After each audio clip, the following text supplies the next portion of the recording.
Good, get off the freaking screen. Go.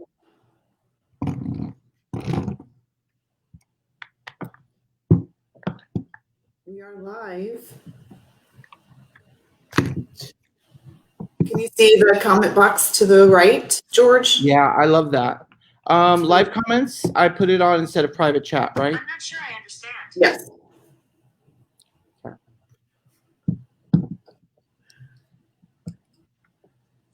Yeah, so we'll just give everybody a few minutes to jump on. Okay. We are actually right on time today, which is really, really cool. I love it. Love being on time. Hi, Karen. Hi, Karen.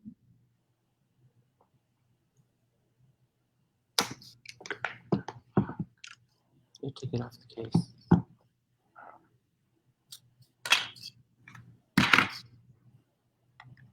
Let's see, one more minute, and then we'll just get started. Okay. I'm really, really pumped up about today. I think so too. Cool. Oh, look at all the love she's given us. I love that.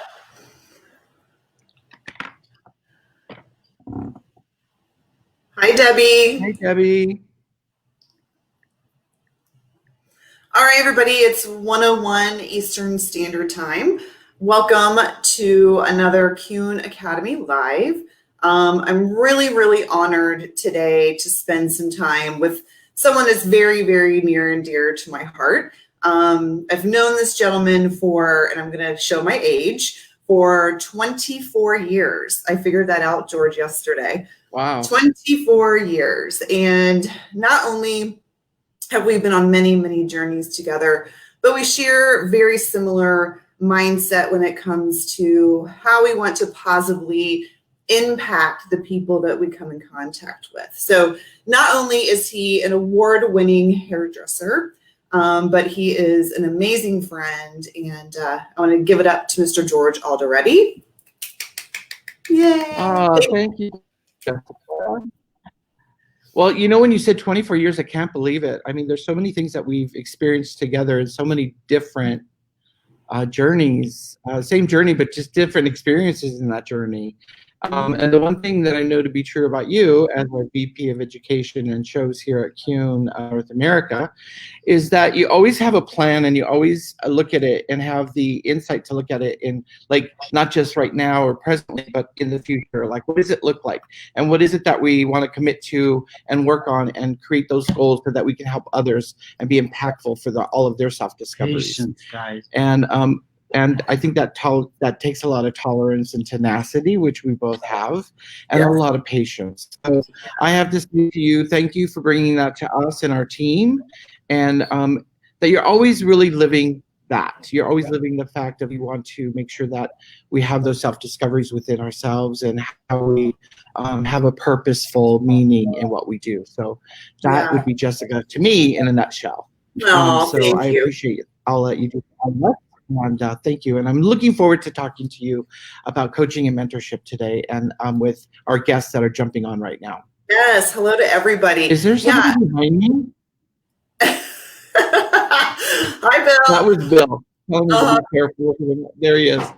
Yeah. So, you know, Anyhow, go ahead. I want to thank George again for being open. You know, I had this idea because George and I are constantly talking about, you know, how do we elevate ourselves as coaches and mentors? And, you know, I think a conversation George and I had is sometimes we don't look at ourselves as that way. And that's a good thing because it becomes very authentic. But, you know, I wanted to share a story, and this really kind of inspired us wanting to do this conversation to me. And I don't know that if George remembers this, but 24 years ago when I met George, I'll never forget it. It came to me the other day.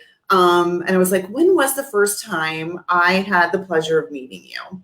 And I remember I was about maybe 3 years in as a new stylist behind the chair. I was at a show in Cincinnati, Ohio, S&S Beauty Supply. I don't know if you remember. And you were sharing the stage with a very dear friend of ours by the name of Deb McCann. And you guys were doing these amazing techniques, and I'm sitting there like, like I'm at a rock show, like I'm going to be a groupie. And I remember you coming off stage and I approached you and you were so just open to all of these people coming around you. And here comes this, young girl from Dayton, Ohio. And I said, George, I'm really inspired by the things that you've shown today. Can I, set some time up to talk to you? And you said, you know what, honey, come with me. And you took me backstage. And I will never forget that moment. That was the moment I knew I wanted to be in education somehow. Isn't that crazy? Wow, I remember that. Such a cool story. No, because it's very similar to the story that I had where somebody did the very, very same thing to me. And I think that when you grow into a position of like mentoring or being mentored, it's almost like you have to, it's like the golden rule, you have to do unto others as they would do unto you type of thing. So I approach it the way I would like to be treated. And I thought, well, what other better way than to do what I would like to do? I want to see behind the scenes, or I want to be with somebody that's open and kind and genuine. And so I strive to do that with others that I meet, and to really look at them and to say hello and ask them their name and be personable with them. So I'm glad that was an inspiration for you. That is such, there's so many stories that, calls at 2 a.m. Can I do this? Or, you coaching me through something after I've had a really good day with somebody, and I want to, and you keep pushing me to allow me to self-discover.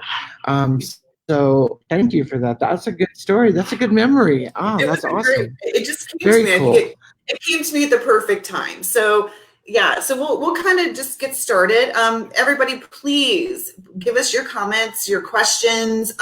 George and I did our due diligence and wanted to come up with a list of questions to really get the conversation started.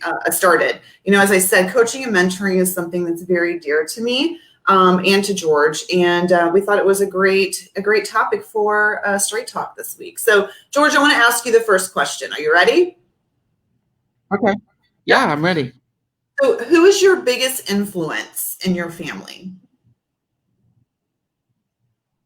Oh,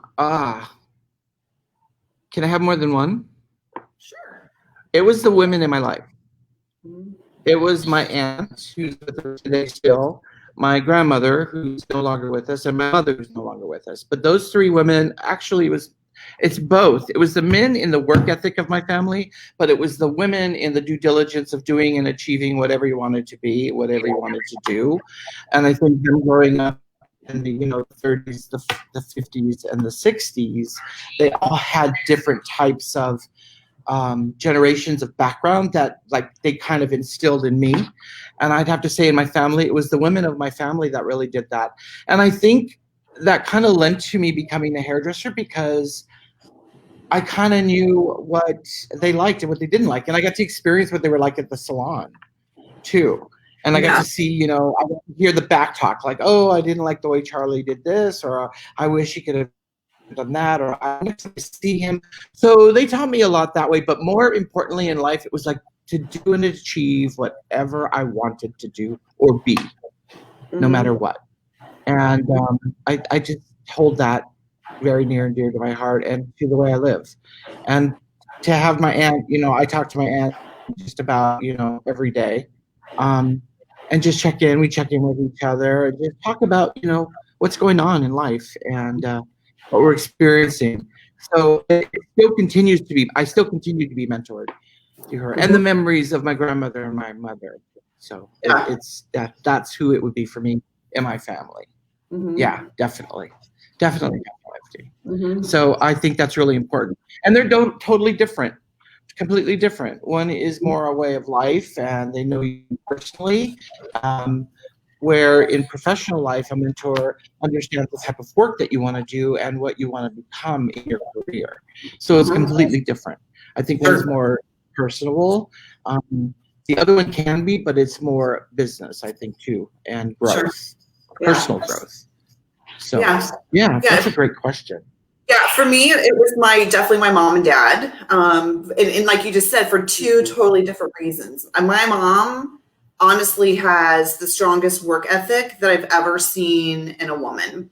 And that inspired me to want to be not only the best at what I ever did, but be the best as a female doing it. And the second is obviously my father, in a different way. My dad was very stern, but I was also his baby girl, the youngest of 3 girls. And he used to say to me, he learned the master of how to mess with your mind from a very beginning. And you know how you get frustrated and you pick up the phone and you want to call and you're like, oh, this is happening in my life. And you know what he would say to me, George? Quit. And I would be like, huh? And he would be like, quit. If you're going to complain about what's going on instead of being proactive and do something with it, then quit.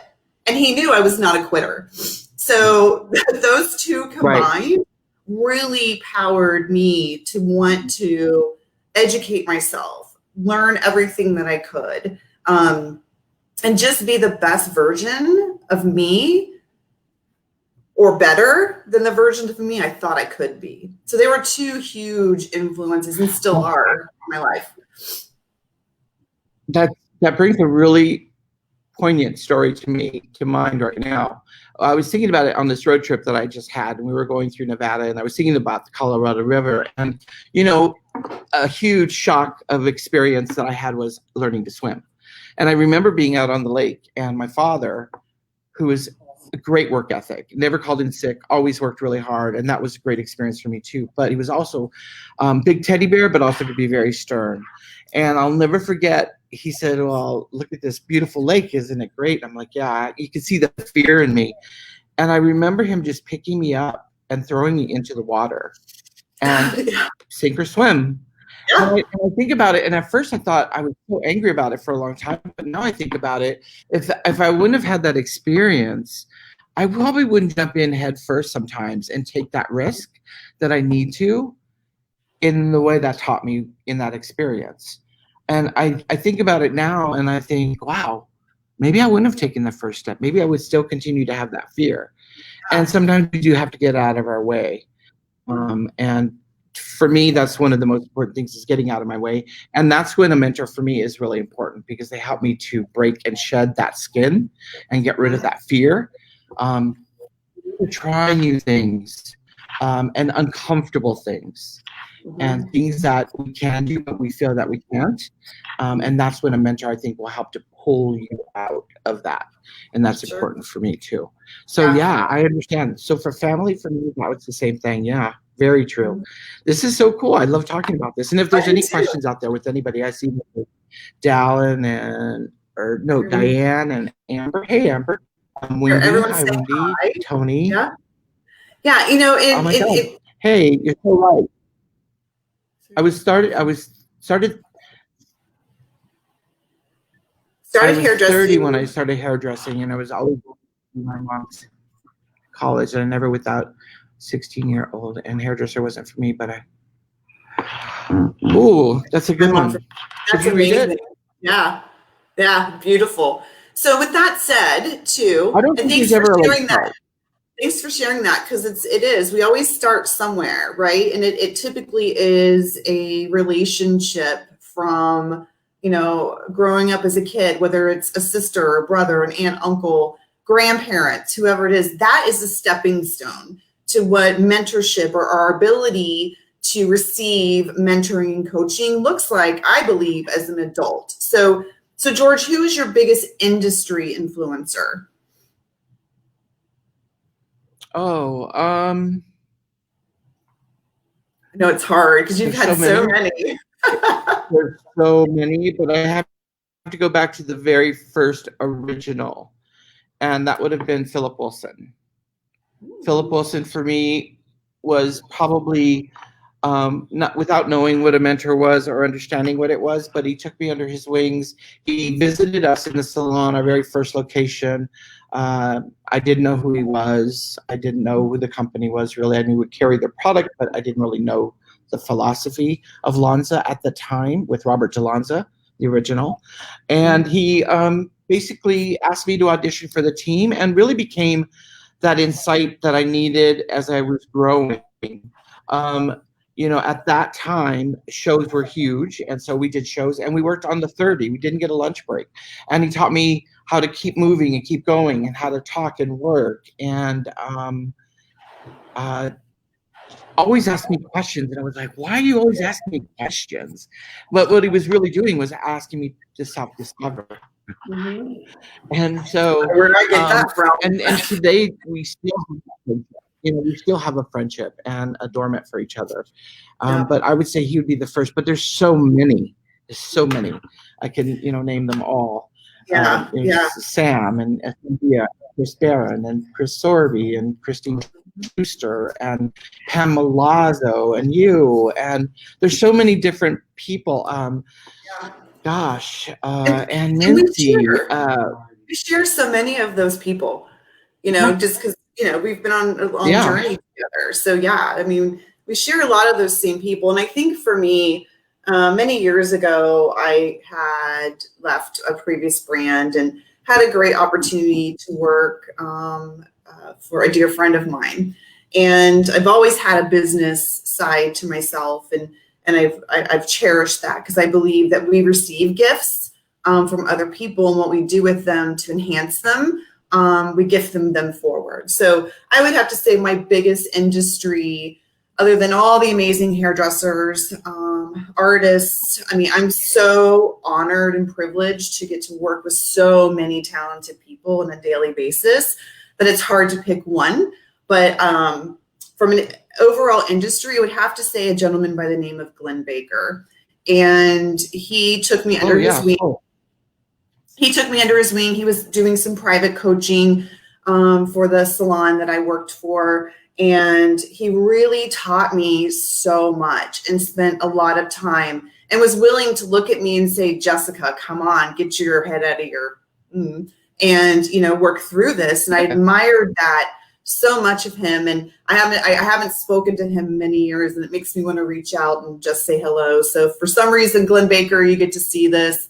Hello, my friend. You were a huge influence in my life. And, you know, I believe people help you, again, through gifts of information to lead you where you are today. And without some of those gifts that he gave me, I wouldn't be sitting where I get to be on a daily basis, for sure. So true. So true. On another professional level, I think, though, becoming a colorist, because I was a hairstylist, I did both for many, many years. But the true mentor that really taught me a lot was Beth Minardi in color. She really taught me a lot. And Charlotte Rydell, who, you know, created, you know, JPQ. So those were women that really taught me about color and the inside and outs of it and the development of it. And they have such a huge catalog of, you know, development and research, R&D, you know, that they've had. There's another woman by the name of Mara Applebaum that taught me a lot in New Jersey when I was with a former manufacturer. A lot about the inside of color. And that helped me just be creative. And I think that was something that I needed too. And that's understanding the fundamentals or the principles of certain things. And so that was an important journey to take in order to be where I'm at right now. And I see how important that is right now to share that information with others because it's different. You know, mentorship and coaching now is in a different place. It is definitely a different way. It's now in mentorship, it's no longer I'm the authority figure and you're the mentee. It's now I'm the basically the facilitator of learning, you know, and that's what you have to become. And it becomes a two-way street now. It's really important that people understand that mentoring isn't just you tell me what to do and I'll take that information and go. It's kind of like this huge, and I can just think about it like Sequoia because I was just up there. But you look at these huge, big trees that have set their roots into the ground, right? And they set them in, and they create paths, right? And then these seedlings come along, and then they get rooted. And those paths that were created from them, but the older and the more established trees, they connect into, and that interconnectivity is what creates that forest. Mhm. And it's the same thing in coaching and in mentoring, is that the interconnectivity, the paths that you and myself have taken that can help others that are coming into our industry, coming into our profession, and coming into to join our team. And that's Right. really important. So I Yeah. think that's the importance of looking at that it's lateral, it's side by side, it's no longer I'll tell you what to do. And I think it's really important that people look for that in somebody, in a mentor, if they're looking for one. And a mentor should never offer to be a mentor. They should always be asked or invited to be a mentor. That's something that I think is Absolutely. really important. I agree.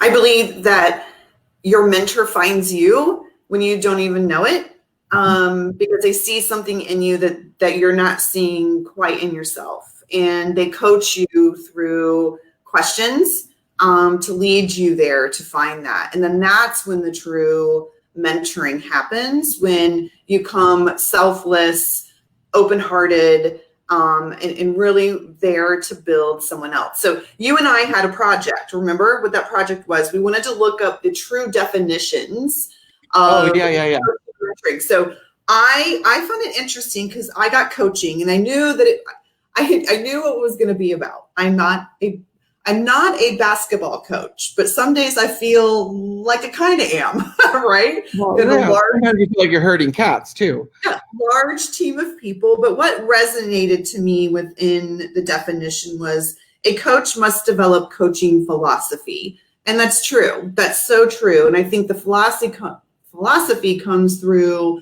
how you deliver the information to the person who's reaching out to you. I think that is number one for me. A coach must develop appropriate curriculum to teach. A coach must be responsible for the environment in which the team plays. That was huge for me. And last but not least, a coach must inspire his team and motivate them when needed. Because if you're a good coach and you're a good mentor, your team will self-coach themselves. I 100% believe this.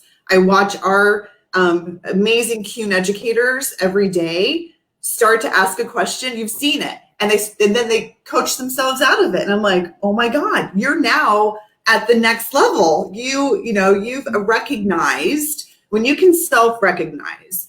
And so I know many of you have heard me say, or those who haven't heard me say, my kind of theme is trust the process.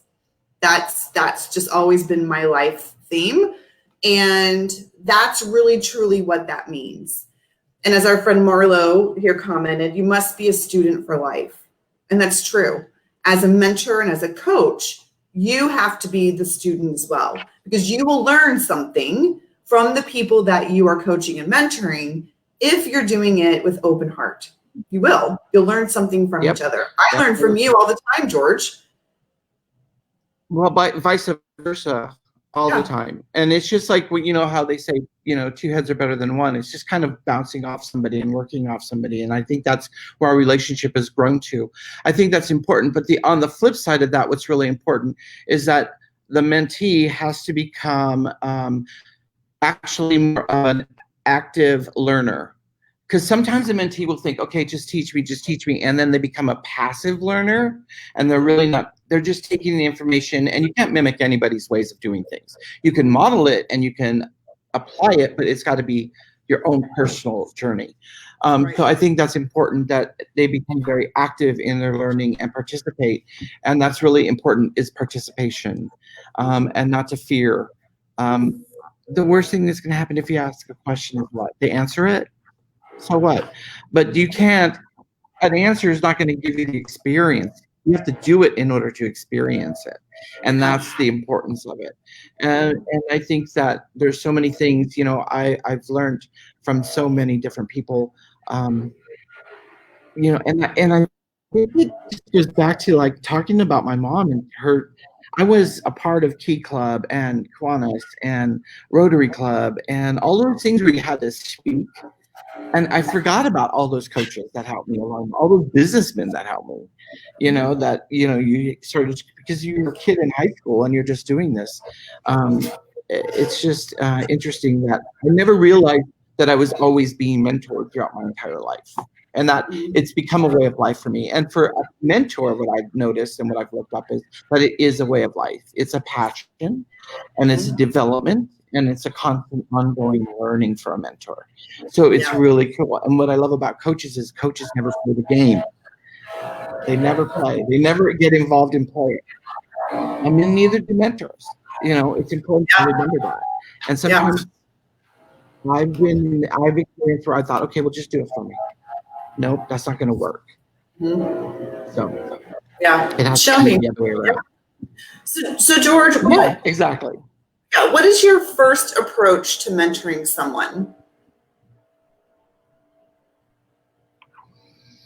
You have to be aware of the room, because sometimes you're with a group of people and you can see the type of things that you can see it in a person. You can spot it in one person, a quality that you know if they're open-minded and they're willing to accept or to make a mistake, then you know that that's a person that, or you see something familiar with them that's very similar to what you do in their style of work or what they like to do, or certain things, qualities that they have.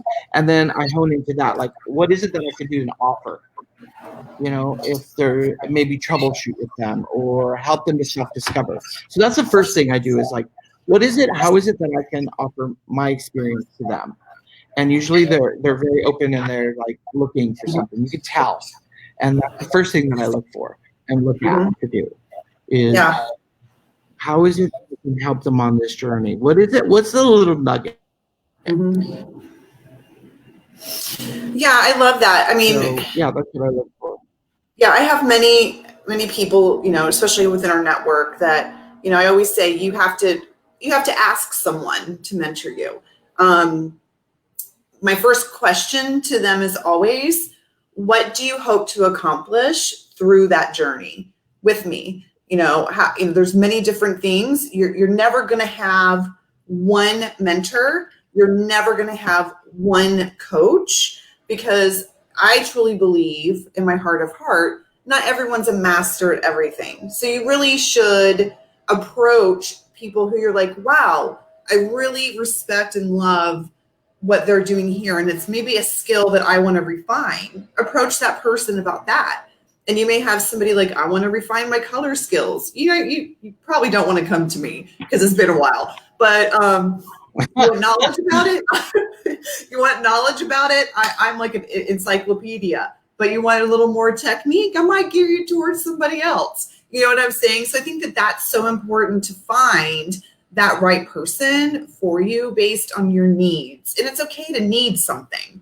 I mean, that's why you're searching a coach or a mentor, right? So, you know, I think that's so very, very important. And George, how would you really define the difference? Because I believe, I know we touched on it for a little bit earlier, but like we talked about that definition. So I gave you a definition of coaching. Yours was to come up with a definition of mentoring. So do you want to share with us what that was?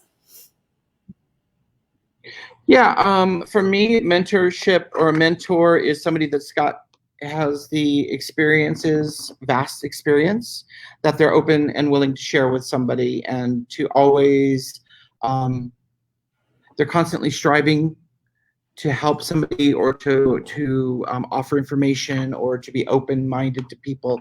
You have to be open in order for them to come to you. And I've learned from mentors that weren't the best mentors, but I've also learned from them as well. So I think for me, it's just mentorship is to be open and to let people come in and be open to that, and then you can help them and be open back to them. So that's key importance, I think, in mentoring. Oh, yeah. Yeah. So when you say that, George, I'm going to get to a tough one, because sometimes we don't, you know, there's people that have been like, oh, I'm reluctant to, you know, have coaching because maybe I didn't have such a great experience once upon a time. So can you tell me a time that you had a great coaching and mentoring experience?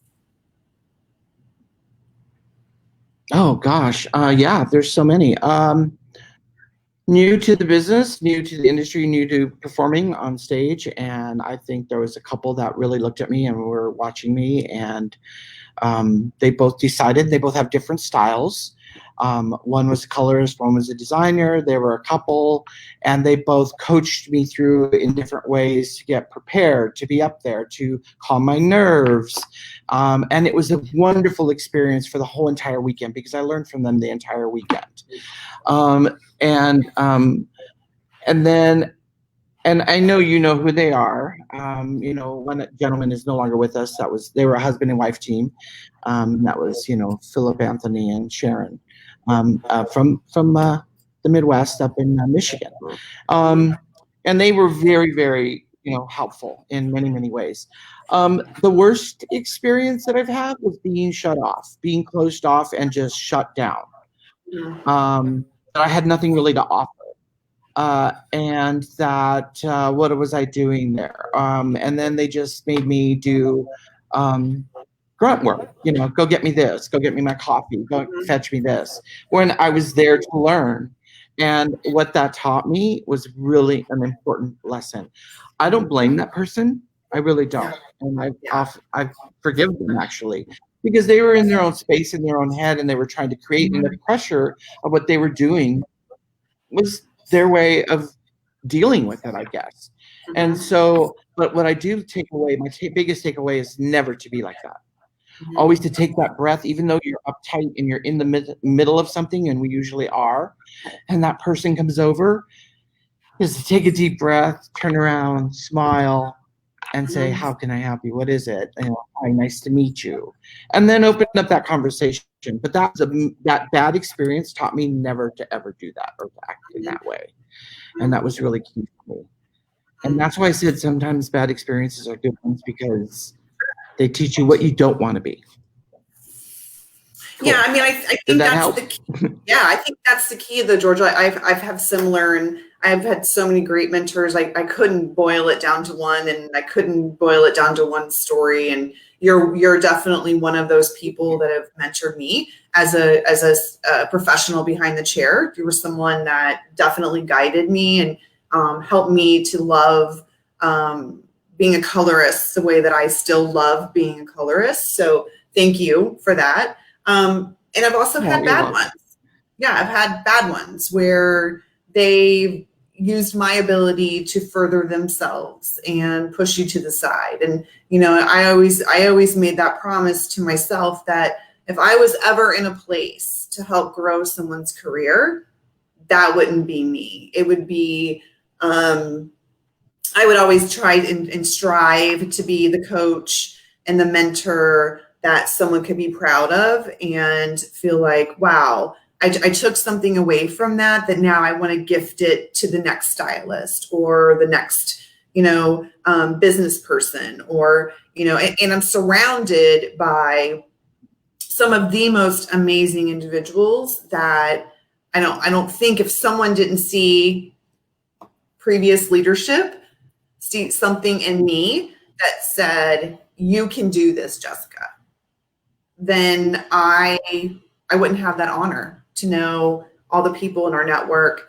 I have the best field education managers in the business, and I feel lucky. And I think when you've had good, bad, or indifferent type of leadership or mentorship or coaching, but you take that away and you learn, and you take something into a learning environment and you switch it around for the good, you're just step one at becoming a stronger mentor and coach yourself. I mean, how do you think about that? I mean, yeah, it's true. And I'm just reading some of the comments. If you don't mind, I'm going to jump over to them. I know Marlo said that Philip changed her career. Of course, he's also a Canadian as well. And so is she. And Marlo's an amazing educator. If any of you have not seen Marlo's statement, she's fantastic colorist and a big heart and lots of love and a wonderful family.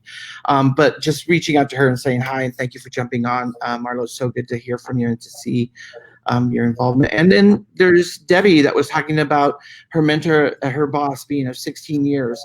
And, that's true, Debbie. I think that what happens is you attract the like and you go into that environment, and that's reason why you're in that environment is because you feel that love and that coaching and mentoring from your boss. So that's really cool. And I just wanted to make sure that we let them know that we see them. Oh, thanks for the heart, Marlo. And so that's in key and important. And the other thing too about that is that you get to meet so many other people, and you start to recognize who is a really good coach and who is a really good mentor. The more that you start to experiencing mentorship or mentoring or coaching, the more you become astutely aware of it. Like, I love to watch, this is really funny, and you guys are going to laugh at me, but I love to watch the QVC channels, or, those channels, because those people have to talk for a long time about anything. Like, I love this pen. This pen has a good tip. This tip is the best tip you've ever seen, and I love the way it writes. And so I get all that coaching there, and I think, how would I talk about color? How would I do that with a design of some sort, or finishing, or a product that I really love? And so it's just, you can find it everywhere, and you say, oh, like, that's an icebreaker, or, oh, that's their opening, or you start to see those things once you get to experience it and see how relevant coaching and mentorship is in an everyday experience of life. So that's important. It's really important. Yeah, it's amazing to watch. We do, for those of you that do not know, or from other countries from us, we do a new hire educator program every year, and they submit their videos, and you can tell that they have nerves. But what is so enriching is to watch their journey and watch their process from the day they walk in on day 1 and they leave on day 10. 2 separate weeks, so that doesn't scare anybody. But yeah, and to watch that, and they slowly become self-mentoring, self-coaching, because I think a lot of you may agree, as if you're in a suite, or you're a commission salon, or whatever, or in this time of COVID, we're having to self kind of mentor our own self, kind of self-coach ourselves to keep, the things that inspire us alive. So, shoot us in some comments. Let us know what you guys are doing out there to self-motivate and to self-mentor yourself, because reaching out and watching us, or, our educational programs, what those are, and, any questions that you have. Therese said, so true, you guys. When I had a bad boss or mentor, it pushed me to learn more and move to a better place where I can learn more. I love that. That is awesome. Yeah. So what she did, she took that experience that wasn't so pleasant and made it a really good one, and made her seek out another opportunity, which was really cool. And that's the way I looked at it. And I think you taught us that too, is like, there's never really a bad experience, but what's the opportunity that we miss that we could take in order to achieve what we need to do? And that's something that you always coach us with. So I really appreciate that. So do we, Jennifer. We all do. Jennifer, I love you too. Jennifer is a Thanks sales consultant at Premier, and I used to work with her when I was in the field. So we had a lot of fun together, and she's a great gal. So love you too, girl. So next question I had for you was, okay. How does one find a mentor or a coach? Oh, I think it's pretty organic. I think if you're already out there searching or doing something that you love doing, and you're around those types of people, you're usually going to end up finding somebody that'll help you on your destination. They're going to help you to get there. And I think it's a natural, organic thing. I think that it could be just somebody that you relate to in a certain way. And it could be something that's totally oblivious, is totally different than hair, but it's something that you just connect with, and that interconnectivity when you meet them, and that you have some type of bond, and that's when and then that I think kind of nurtures itself into a relationship of where you're going to mentor and be mentored. So yeah, I think that's it's really, and seeking it out, looking for that person and the skill level that you want to learn. Yeah. Like, I really know that I like people that do certain things a certain way in their preparation, and I want to know, how did you get here? How did you learn how to do that? And when they are open to me and they answer those questions, then that become my kind of mentorship, and that's how I Mhm. look them out. If they're not, then you go on to the next. I mean, it's just a trial and error situation for me, to be very honest. And every experience is a takeaway, good or bad or neutral. Mhm. So I think looking for somebody I look for somebody that's successful, that does the things I want to do or learn to do, and that's who I pick. They live I it. say, oh, I want to be like that. I want to learn how to do that and live it. And then I seek that out. And don't be fearful of it. Don't be. I think the number one thing I get from people is like, oh, I know you're so busy. And I know, yeah, I am, but I don't mind, because this is why I do what I do. It's Mhm. because you're here asking me this question. Mhm. And you're not, I would love to oblige that question. So, yeah, Yeah. it's important. You know what's so funny is I But almost contributed to, it's like you just got a new boyfriend or girlfriend, right? And you're so excited and you want to tell them everything, like something great happened. You're like, oh my God, I can't wait to call that person and tell them.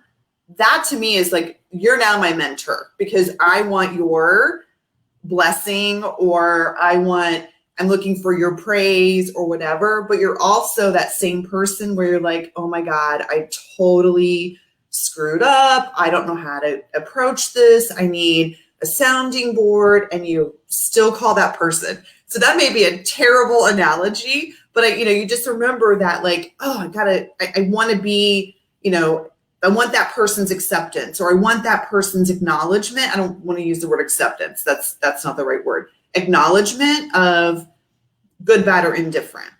That's kind of how I've sometimes looked at it, which might be weird, but it is. So, no, because there's times when I know that I can go to a certain person that's just going to be very transparent and very honest. And that's what I need at that moment in time, is that discipline. And there are other times where you can go to somebody that's going to tell you what you want to hear, but that's not really going to get you anywhere, because you already told yourself that. So, it's important that you are up for that hard coaching as well as a yeah, confirmation in what you're doing. yeah, You, because it's you not know, personal. and It's yeah. And the thing is on that is, I always tell people, take my words, but please don't take them to heart, take them to mind. yeah. Because what I'm telling you right now is for you to listen to and to learn, because this is how I learned it, and this is what I'm going to share with you. So that's important. Mhm. That's really key, I think. And I always say, just take it to mind, not to heart, please. Yeah, And that helps. Setup is important too. Setting it for up with sure. somebody that you're going to have that relationship with, and really set your timeline with each other. Like, this is what we need to do, and then set up, like, what is it that you need to do, and then you're going to set up, well, this is going to come to an end, and we have to have closure on this experience that we've had. That's how a true mentorship is. 3 parts of it. So if you're opening the setup at the beginning, what's your timeline? The mid of it, what do I need to do? What are the obstacles that I have? And how am I going to be an active learner? And how am I going to be a facilitator of learning? Those 2 things have to coincide. And then you got to close it up and wrap it up and say, okay, this is the time that we've done all this. Did we go through everything we needed to? And you move on. Because you do outgrow each other, and that's okay. You're not going to ever be that same mentor for life. And that's all right. And that's you can give yourself permission to say that's all right, and that's important. Yeah, I mean, I think Good one. That was a good. that's a great answer too, because here's the thing.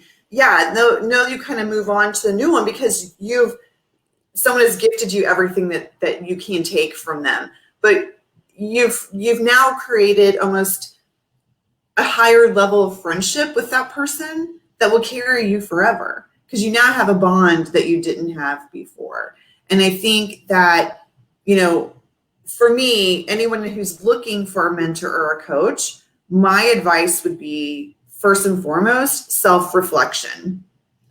Take an opportunity, have self-reflection, and really, really define to yourself, what are your needs? What are you looking for that's really going to help advance what you need? because that will naturally then guide you to the right person. I truly believe that. You will then be like, oh, this is really what I want. And I've seen this person be able to deliver it to someone else. And they do it in a way that I can be open-hearted and accepting, because that's part two. One is self-reflection, identification. Two is you have to come in open-hearted and willing to sometimes hear it delivered in however way that it can be delivered. But good, strong coaching and good, strong mentoring should never make you feel bad about yourself. It should empower you to want to do better. Some of our amazing friends here have commented that that's what it's done for them. That's key number 3. That delivery to you has to make you feel empowered. It might sting a little bit. There's a difference between feeling like it hurt a little, but there might be a little sting. That's healthy. And I think you have to put yourself in a healthy environment when you're looking to grow, and know that it's out of the kindness of their heart. Here's a good learn. No, because I was just thinking, I had this beautiful Stingray bike that I loved. It was like a forest green metallic. It was with the Cesaro and the things and everything. And I remember we were racing around the block, and I had just gotten it, but I really didn't learn which was the front brake and which was the back brake. So I pushed the brakes, and of course I flipped over and I skid on the asphalt, and I scraped my face and my elbows and everything, and it was horrible. But that lesson taught me never to do that. And it hurt a little bit. And that's in relationship to what you're saying. Right. Yeah, was it a good hurt? Yes, of course. Because I learned never to put on the front brake when you're going so fast, or else you're going to flip over and hurt yourself. But yes, it should sting a little bit. It's okay. And it does help you to reflect a little bit. But here's something that I have that I think is really important, that when you're being mentored, a mentor should always keep in mind. And that's it, that when we're doing this, we enrich. We help to enrich them, enable them, in living with them. So in other words, that's a relationship, the creating, you living it together, and engage. And those 3 I call the 4 E's, because for me that's really important, is that you do that. You enrich somebody's life with the information that you're sharing with them and helping them on their path. You're enabling them to do that by watching them grow and watching them take that, foster that information, and become the person that they really want to become, stronger and better, and an individual that has their own personal style, that they're not mimicking somebody else. And living is just boldly living it and into the day to be true, and then engage. And engagement means to really listen. Don't listen from afar. Really be focused. Look at that person. Don't be on your phone. That's a hard one to learn, because I'm so distracted by so many things. The wind blows and I'm distracted. So I have to really, and that was one of the things that I was taught a long time ago, was my learn to work on my listening skills. Yeah. And that's really key. And I still work on it to this day, because it's really, somebody could be talking to me and I will turn if the TV turns on or my phone dings, or I'm just that type of preoccupied person. So I have to learn to listen very well. Yeah. And that's key. Let's see. Brisa remembers something. Let's see. Brisa Ramirez. Oh my God, I haven't seen you forever. I remember, George, the first time I met you was a Long Beach show in the early 2000s. Backstage, you pulled up a chair, of course, and watched me work doing something special here. And at one point you said you should stop and step away. So I did. And my style was done great. Your advice was to step away, look at your work. It's one of the best advice I've gotten, and pass it along to dozens of assistants. I've coached him. Oh, that's so sweet. Thank you, Brisa. That's awesome. Sometimes you got to step away and breathe. Yeah, I agree. Because sometimes you're into your work so much that you don't see what's going on, and you have to step away and take a deep breath. Yeah. Wow, I'm so glad that helped you. Thank you. And I'm glad that you're passing that along to other people. That's really important, because that is the true mentor. Yeah, I love all of the comments. Therese, criticism of my work is good. We want to be the best and always have to be open to learning at all times. So true. But do remember there's a difference between constructive criticism and just, what's the other kind? Not so nice criticism, and it's not so nice. But, I want to go back to a little bit, George, to what you're talking about, listening. I think as us both being facilitators, of course, I facilitate on a different platform than the artists do sometimes, or sometimes I get to, and it's quite fun. I love to facilitate. I'm a facilitator at heart. So what I find is 80% of what we do, facilitating, coaching, mentoring, guiding, whatever, 80% of what we should be doing is active listening, right? 10%, we're answering questions. The other 10, we're actually executing what we're doing, because that engagement is so important for people to really be acknowledged about how they feel. Because at the moment, what is it? Emotions, high, intelligence, low. Emotion is a powerful thing. And when you take the opportunity to truly listen and let someone completely get everything out that they want to say, sometimes they find the answer within that dialogue. And it's quite impressive to watch if you truly have mastered the level of listening skills that you need. And it also gives them an opportunity to remove or get out that emotion, so that when you're going to approach them, it becomes logical versus emotional. So, I think that was something that one was gifted to me many, many years ago, because I can literally sit and have a conversation with someone, and I'm watching the words that they're calculating in their head to be the rebuttal every time. You can catch it, and it's like, okay, just talk, because you're not even listening to what we're saying. So yeah, I think it's so important that you really work on mastering that skill if you're going to dive into the water of mentoring and coaching people, because that's a number one trait in my eyes. Which leads me to another question. I can't believe it, George. We have like 9 minutes left. Can you believe how fast this has gone? Oh, wait a minute. There's a great one. Well, there's a good question down there. You should look at. Let me recognize that. I'm afraid that if I don't find the right mentor, and instead of growing as an artist, start doubting myself, what do you do in that situation? George, I'll let you go first. Okay, so I can tell you what I would do.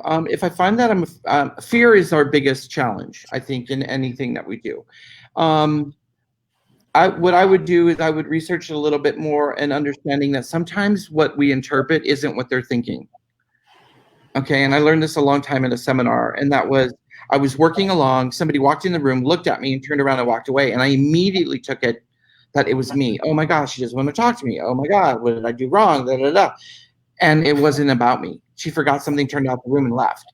And so we have to learn how to decipher, to pull apart, like, is that really about me or is it them? And you have to continue just to strive to meet, to go and find somebody that you think that you could be open with, and drop the fear. It's hard to do, but it's a lot of work.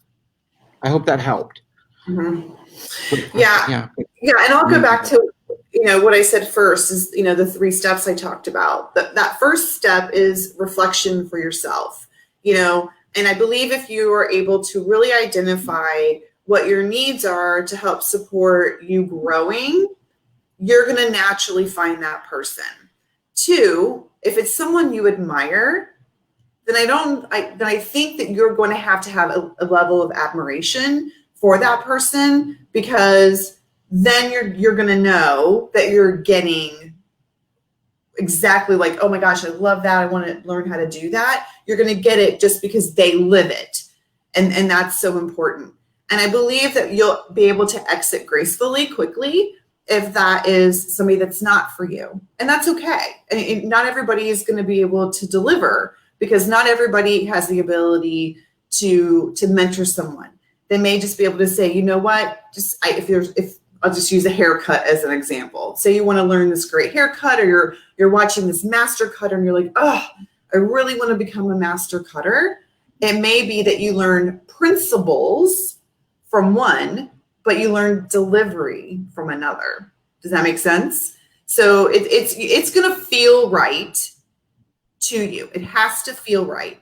And then I think that will help set up the success that George just said with finding that person. That's so true.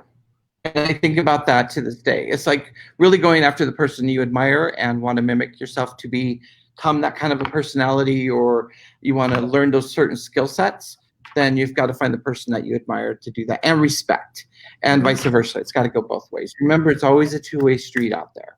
And if you find that you're going down this path by yourself and you're not getting back, then it's time to move on. And that's completely okay. That's completely legal, as I like to say. Oh, I love that.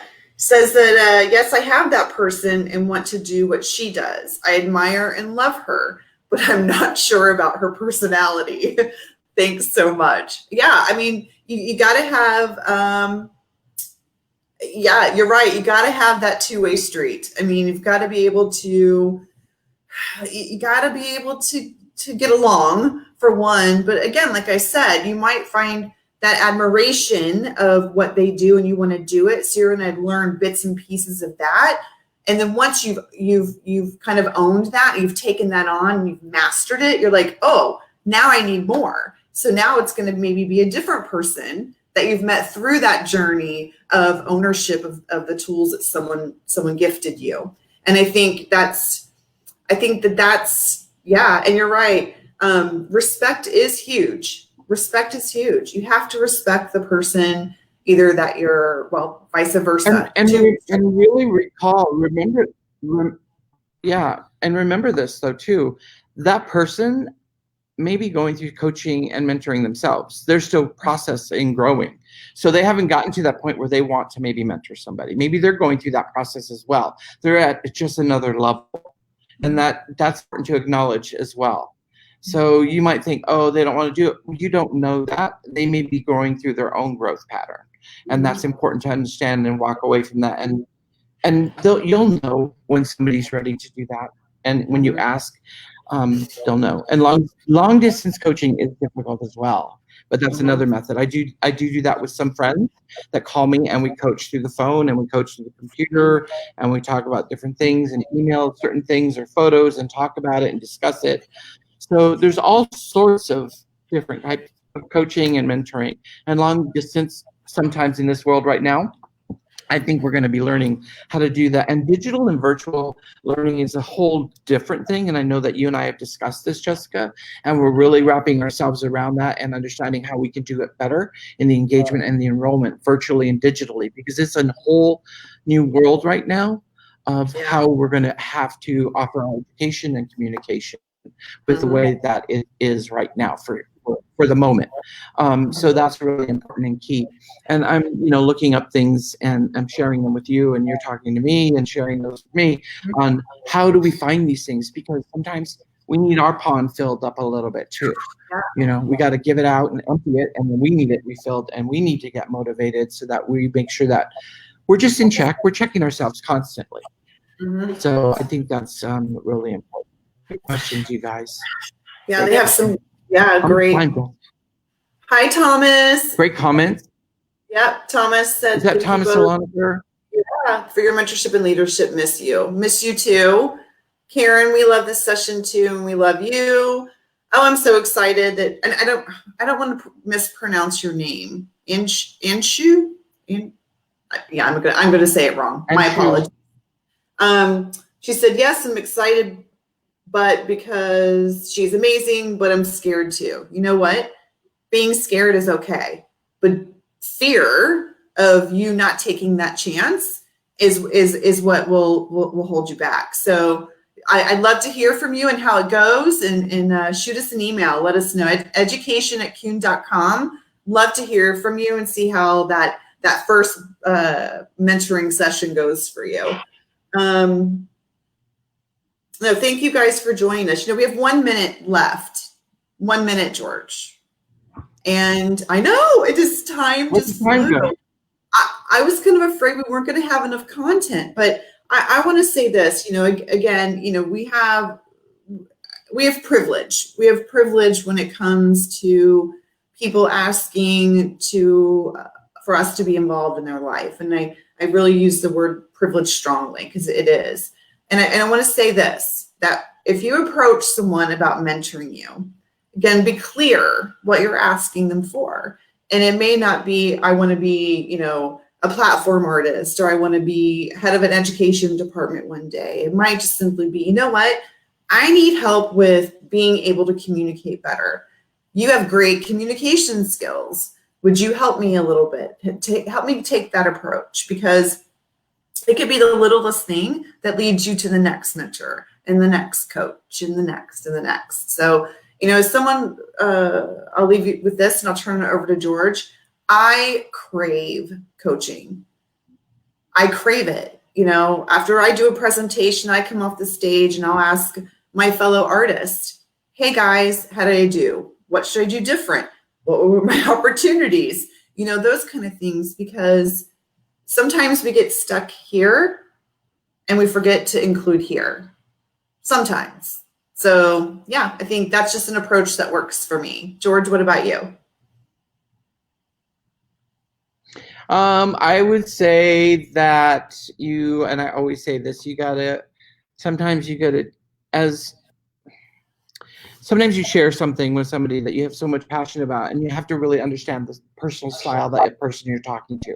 Mm-hmm. And that's really being aware and keen on how are they going to accept the information. And until you deliver in their methodology, and you know that you're hitting a home run with them, then you continue to do that. And that really helps me to figure out the different styles of learners and the different of information that they'll accept or not. And so that's a key. You have to really be aware and tune in on that. And that's something that I tune in on all the time on different people. And the way I tune in on that, and the thing that we have, I think that's very similar to everybody has, is a clientele. All of the different clientele that you have, you're constantly having small talk, conversation.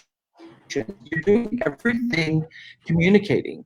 You're doing everything, and if you feel like that's something that you need to work on, then you will know that, and that person probably has the same skill set, and the more experience they have, the more experience they have to offer you. So I would definitely say that. But the number one thing is, like you said, take it from mind to heart and just let it be. And that'll always help you to move on forward and to be genuine. So that's important.